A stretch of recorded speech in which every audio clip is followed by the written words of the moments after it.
My mother called the police on my husband because of an inside joke.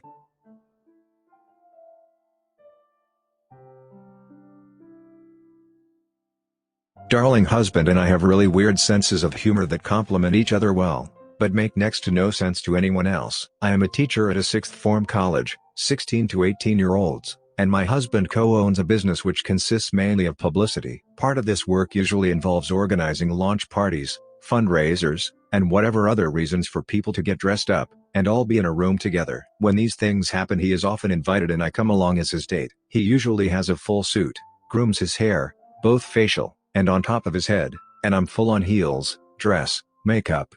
We both get dressed up, and he'll point out that's so-and-so. We're trying to get them to agree to something, at which point I'll introduce myself to so-and-so, and their date, and give dear husband a reason to talk to them. Dear husband has closed several deals during these conversations. He jokes that I'm his good luck charm. I joke that I'm his arm candy. We plan on having kids in the near future, and have agreed that when we do have kids I'm going to take a year or two off work to be with our child. Because of this we have agreed to hold off on kids until we have enough money in the bank that me not working won't be an issue financially.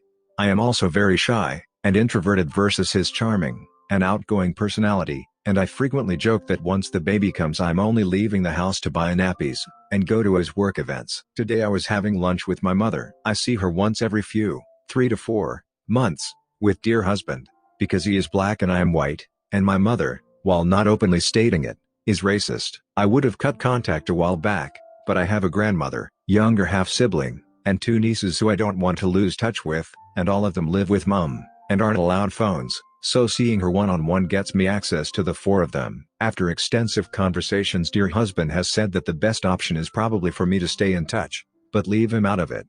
Dear husband gets paid on Wednesdays, makes a deposit straight into the baby fund, and then screenshots the transfer, and sends it to me. He usually attaches some silly message to make me laugh, and today his message was babe, we're so close to being a MILF, and DILF it's unreal. I replied can't wait to only have to leave the house for your work stuff. I'll be the first to admit, the jokes are really stupid, but we think they're funny, and with our shared and somewhat excessive uses of cry laughing emojis anyone looking at these texts who knows us would realize we were both joking. At some point during lunch I had to go to the bathroom, and my dumb self left my purse at the table with my mother, assuming she could be trusted. I was stupid to think that. I am also an idiot for setting my PIN on my phone as my own birthday. Lunch was fine, just as usual, but towards the end mom sort of grabbed my hand, and went, "Are you doing okay, you, and dear husband?" I said things were going really well, updated her on the baby stuff, told her about our last date night. She nods, and leaves it at that. I figure everything is normal. I go to work, a few hours go by, and after I let the students go, and am about to head home for the day I see some missed calls from a private number, and a few more from dear husband. A policeman came to his place of work asking to speak to him. He had been reported for spousal abuse. He answered some questions for them, and they left eventually, but said something about following up, guessing that's who the private caller was, although I am very concerned that as far as they were aware they talked to the abuser before the person being abused. Told mom about it, and she starts to act shady. I didn't suspect her before the conversation, but I sure as crap do now. Ask her directly what she knows. She replies that she went through my texts when I was in the bathroom, and saw that dear husband wasn't going to let you leave the house once you had the baby. I informed her that was a joke that I made. She then said that because dear husband didn't object, he didn't even reply. That was indicative of him seriously agreeing that I shouldn't leave the house once the baby is born. I corrected her again, and she says that as far as she is concerned she did everything right. I told her not to contact me. I'll contact her when I'm ready, and hung up. I know she probably thought she was doing the right thing if she genuinely believed I was being abused, but I don't believe she actually did believe that, and she didn't actually ask me, didn't check with me, went straight to police, and could have really messed things up with dear husband's work as he's struggling to explain this to his employees. He can't just say to them I was falsely accused of spousal abuse, no big deal lol. I feel like we're at restraining order stages, but she has no prior history of being a just no and I don't know if I have enough to go off. I called the number on the card that the police officer left, and left a voicemail saying I am free to talk whenever. I'll be calling a lawyer later today, but just from my initial research it looks like there's not enough here for a restraining order, as mom doesn't like texting, and will only ever talk in person or over the phone. I know I have to do something, and put my foot down and I can't trust her around mine, and dear husband's future child, but I have no clue what to do or how to begin. For people wondering about the family members I mentioned, My half-brother is 10, my nieces are 8 and 11. None of them are allowed phones before they turn 16. My sister, niece's mother, lives with mom, is fully on board with the phone thing, and one time when I showed my half-brother something on my phone she screamed bloody murder at me about him not being allowed a phone. Could try to get something to Nan, but she's in her late 80s, and has sight issues, so a phone isn't exactly easy for her to use. Also, since I was informed the police officer's actions were weird, I looked up the officer I spoke to. He's my stepfather's brother-in-law. Mom must have called him. That woman is insane. Toxic mother tried to set me up with the waiter while my girlfriend was sat next to me. DW, controlling behavior. I am a 28-year-old lesbian. I came out at 16, so mom has been aware of the lesbian part for a little under half my life. I had dinner with her yesterday to introduce her, and my brother to my girlfriend of a year. Our waiter was a boy who was clearly in his late teens. I'd say 20 at absolute oldest.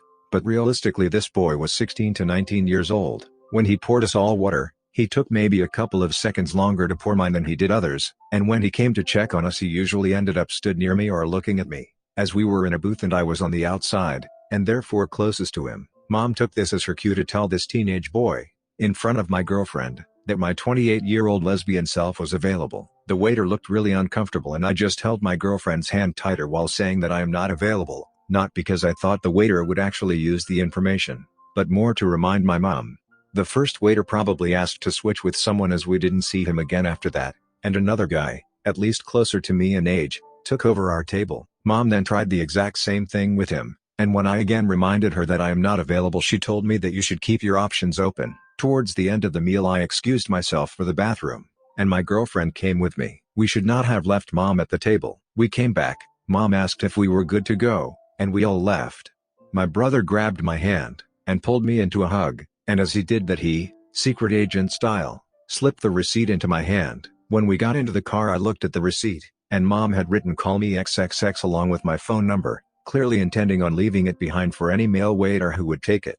My brother is 14, and mom is on the controlling side. I never got a lot of it, but my brother is her baby, so he's not allowed a phone or a bank account, and she said he's not allowed to get a job until he finishes his education, which includes if he goes to university. If he does go to university, he'll be expected to live with mom, and commute, even though the closest university is an hour, and 2 trains away. I need to stay in touch with my brother. I can't leave him with her. Dad ducked out after I moved out, so it's just mom, and my brother in the family home. Mom is my only method of communication with my brother. I tried giving him a small, basic, pay-as-you-go phone meant mainly for texting, but mom found it. He has a laptop, but she goes through his browser history, and put in some sort of child lock which stops him from going on certain sites, even incognito mode. He has a Facebook account he can access at school or the library, but school is 8 to 3 weekdays, and the library is 8 to 6 Monday to Saturday, so there's a lot of hours where he has no way to contact me. If this were just about me I'd have cut contact with mom years ago, but I have to consider my brother, too. My girlfriend says that she supports whatever I want to do in regards to the whole situation, and he's welcome in the spare room anytime. Mom disrespected me, my girlfriend, our relationship, my sexuality, and nearly got me put on the sex offender register list all in the span of a couple hours. I can't just let it slide, but I can't go full no contact, or even low contact, as the only time I get to see my brother is at these dinners, which are once every 2 weeks. What do I do? Future dear husband and future mother-in-law want me to stop working now that I'm pregnant. I'm 4 months along. I've talked to my workplace and I've confirmed my maternity leave, which will be 6 weeks of actual fully paid leave, and another 6 of working from home, which is a lot more than I anticipated getting, and I'm honestly over the moon about it. My mother, just yes, will be retiring about a month before my maternity leave ends, and my boyfriend works 4 days a week, with Saturday to Monday off. When I go back to work, I will also be looking into adjusting my hours. I'm on salary, to either get shorter days or to work 3 or 4 longer days as opposed to 5 regular ones. The plan for childcare, to my knowledge, was that I would have 12 weeks of being at home with the baby full time. After those 12 weeks were up, my boyfriend and my mom would take turns watching the baby when I was at work. We had dinner with my boyfriend's parents last night. His father, who I think is great, asked me about maternity leave. Before I could reply, the mother asked why I would need maternity leave. Boyfriend looks guilty immediately. I ask why she thought I wouldn't need maternity leave. She says someone should be at home. I then turned to my boyfriend and asked when he was planning on quitting. The mom was glaring at me. and he was obviously pissed off. I assumed he was pissed off at his mother for implying I should stop working, but turns out he's annoyed at me for shutting her down without hearing her out. My argument is that this is dumb. I make more money than he does, I have the ability to work remotely, and it's not the 1950s. His argument is that if we want to spend the first year or so with family watching the baby, and not nurseries, then I need to make some compromises. I cannot believe he's hidden these views from me for the 18+ months we've been together. My mind is running a mile a minute and I'm sure I'm working myself up more than I need to be, but 10 different alarm bells are going off for me right now and I don't know what to do. Has anyone else been in a similar situation? How can I communicate that no way am I quitting without adding fuel to the fire?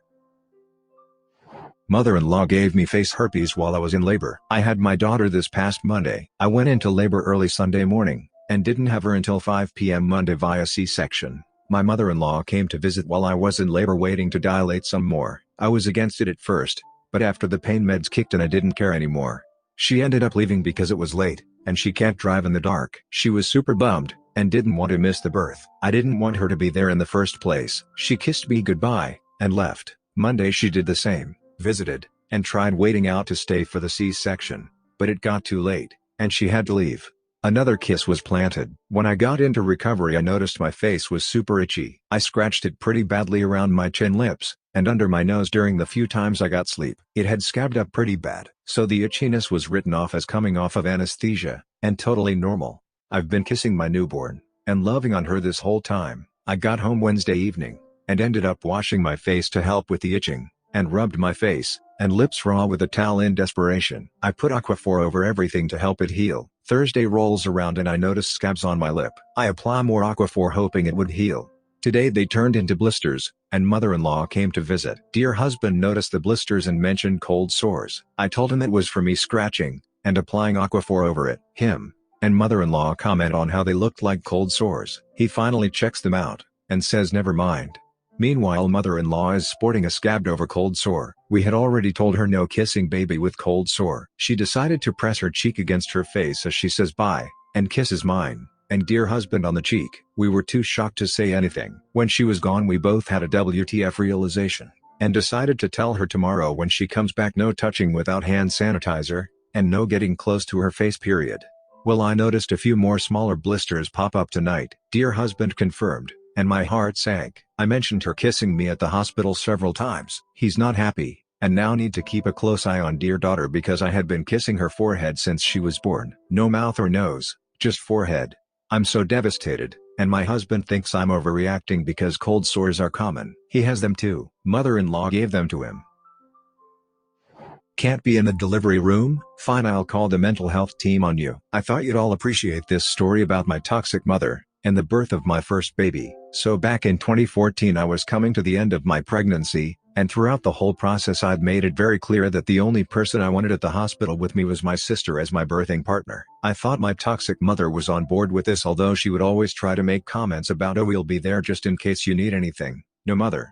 I hit 34 weeks and I'm hospitalized with preeclampsia, and bedbound trying to push this pregnancy to 36 weeks, which is technically full term. Over this period I told the midwives that under no circumstances was anyone except my sister allowed to visit me on the ward, and one of the HCAs told that my mother had been turned away multiple times within the first few days, which absolutely ruined my goal of keeping my blood pressure under control, and had my anxiety through the roof. After a few more days I hadn't heard from anyone that she'd been trying to get in. I turned my phone off this whole time to try and de-stress. My sister told me a few weeks post-birth that she'd told the staff not to tell me if my mother tried to visit because it was causing panic attacks. She's too good to me. A few days before 35 weeks they told me that if they didn't induce me my life was at risk because my blood pressure was no longer responding to medication, and kept climbing. I asked them to wait one more day. Not sensible, I know, and I discharged myself from the ward because I needed to move all my belongings from my sheltered housing flat to the mother and baby unit. I was classed as homeless at this point because of relationship breakdowns with my parents. The move was booked to happen on that day because that was a month before my due date and I was bordering on delirious, and my anxiety was telling me if I didn't move my stuff they would give the new flat away. So I got back to the place where I was living, and the staff moved my stuff for me. They aren't technically allowed, but I looked like death in the few days before my induction, and my key worker drove me straight back to the hospital, and said that staff would build my furniture and things for me. Somehow during this time my parents found out I was being induced, I told my brother, and he's as flying monkey as they come. When I got back to the ward, I turned my phone on to let a few friends know that baby was imminent, and I was buried in missed calls and messages from toxic mother, the most recent saying that I had to let her onto the ward so she could take care of her first grandchild, no mention of the dying mother of said grandchild, and at that point I was scared of dying and angry, so I called her and yelled at her saying she was to come nowhere near the ward at all, and nowhere near my flat until I'm ready, and I hung up before she could reply. After that I was induced, and was in labor until the late evening, and spent the next few days very ill with infections etc. When I was in recovery, I was visited by a psych liaison because they'd had a call to the ward requesting a welfare check because I'd apparently threatened to harm myself/my baby. I went little contact with them after that, and I'm now basically no contact. TLDR, I refused to let my toxic mother onto the maternity ward, and she repaid me by claiming I was a threat to my baby. Subscribe and turn on the notification bell for more stories delivered to you. Thanks for listening. See you later.